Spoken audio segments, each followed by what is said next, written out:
This is the Raw Life Health Show. Hello everybody, this is Paul Neese with the Raw Life Health Show, and we're here still at the Feast of Tabernacles, Sukkot 2009 in Oklahoma. And today I got the leader of the pack, the one who's putting this on his property, Michael Clayton. Say hello, Mike. Hey everybody. But Mike teaches a lot about scheduling according to the sun and the moon and telling time by the sun and the moon. And that's all about what the daylight diet is about. People have to understand about the connection between the daylight and the darkness. So Mike, why don't you share with us your expertise about just that, the importance of daylight and darkness it has with the human cycle and the way we live. Well, it's really neat, Paul, because, we go back, and I do come from a biblical background. Now, I've been a part of a lot of things, but I believe that we were given in life an instruction book. And that, there's people out there that believe all roads go to heaven. Well, and all roads lead to God. Well, my son's on an airplane right now, and he's coming in from Tucson, Arizona. He had to go to Denver and then to come here. And if he'd have just gotten to the airport in Tucson and said, well, all planes go to Denver, he may or may not have gotten there. So he had to get on the plane that was going to Denver.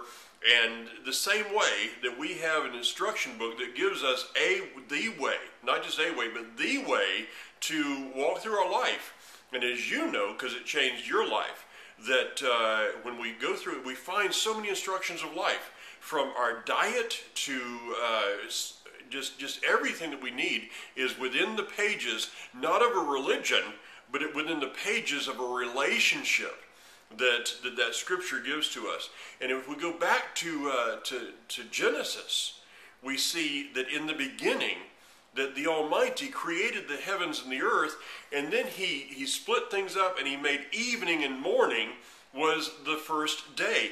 Kind of fun that we start out with evening, because we get to start out with rest in our day, and our rest produces for us the ability to give work, to bring forth work. And everything is there as a sign and a season. And what you're teaching right now, Paul, about that we should be using the daylight for our work. And Messiah would speak about this over in Matthew and in the Gospels, about working during the day, resting at night. When we get that messed up, we start to destroy the instructions, and we, in turn, we destroy the body. Our body is supposed to be the tabernacle, the temple of the living God. And so how are we treating that body? I don't believe that that my grandpa was a slime pond. I don't believe that we came from monkeys and all these things. I think evolution makes a monkey out of man.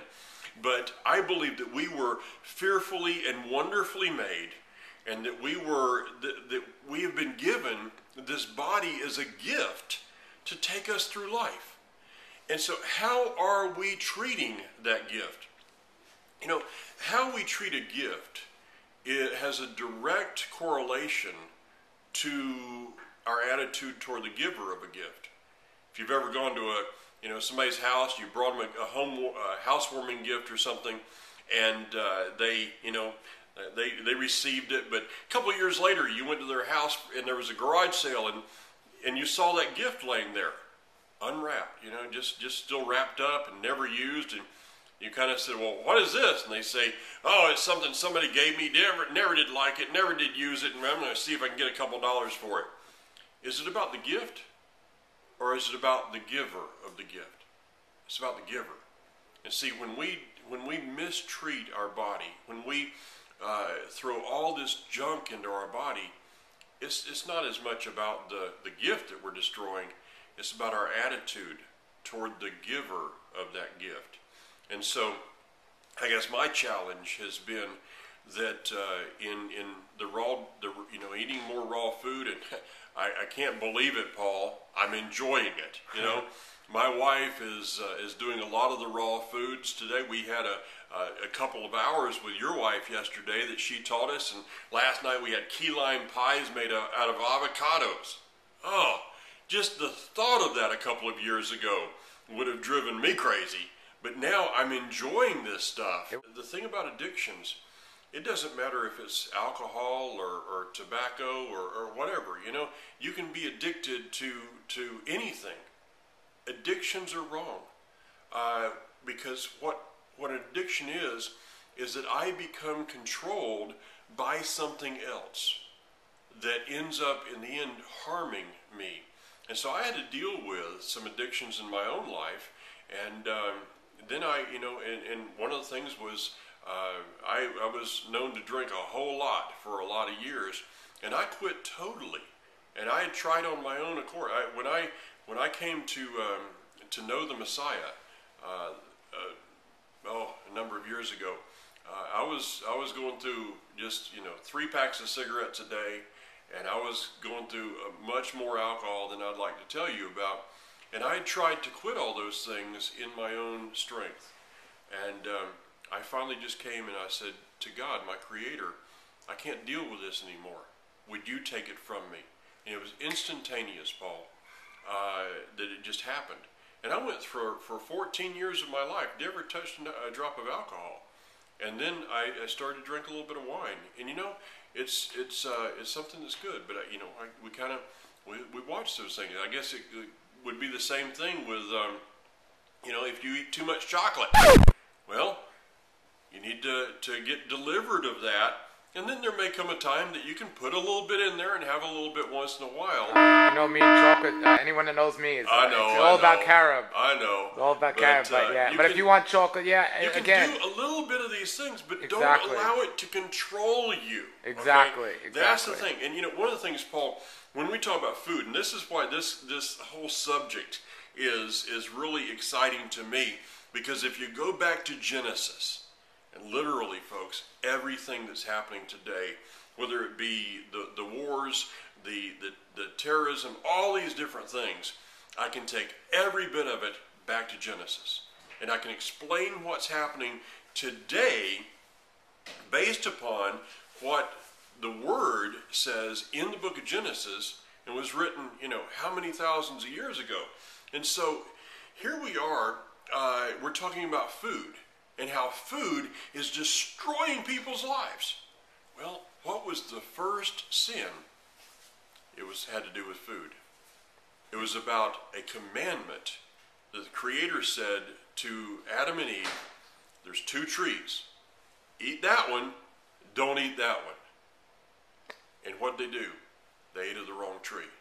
I think we're still eating the wrong tree today. And we're still allowing that original sin, I'll call it, that original disobedience is still controlling people's lives today. If you'll put this into practice, can mean more to you than anything else that has ever been. I'm talking about the God of the Bible, the scriptures from Genesis to Revelation. And if you've been searching, you've been burnt by something, never allow religion to get in the way of a relationship with God. Okay, somebody hurt you. Get over it, okay? Get over that and look unto the one who created you. And I tell you what, he will never let you down. I know that. I've been there. As long as I was following religion, I was eating pork. I was eating all kinds of bad stuff. It wasn't until I came into a relationship with my Creator that I was able to see a lot of the things that Paul is doing. People tried to talk to me for years about this, Paul. I didn't want to have anything to do with it. Why? Because my relationship with my Creator was not in line. Anybody need more information, you can go to our website, jointohashem.org. That's H-A-S-H-E-M. It means the name. jointohashem.org. And email me. I answer my emails. I'll answer my phone. Maybe not today or tomorrow, but I'll answer my phone. And get questions, I'll talk to you about the spiritual Wonderful. side. What's your phone number? It's on your website, right? It's on the website. Thank you very much, Mike. See you, Paul. Everyone, this is Paul Neeson with the Raw Life Health Show saying have a great day and a great raw life. If it wasn't considered food 100 years ago, it shouldn't be considered food now.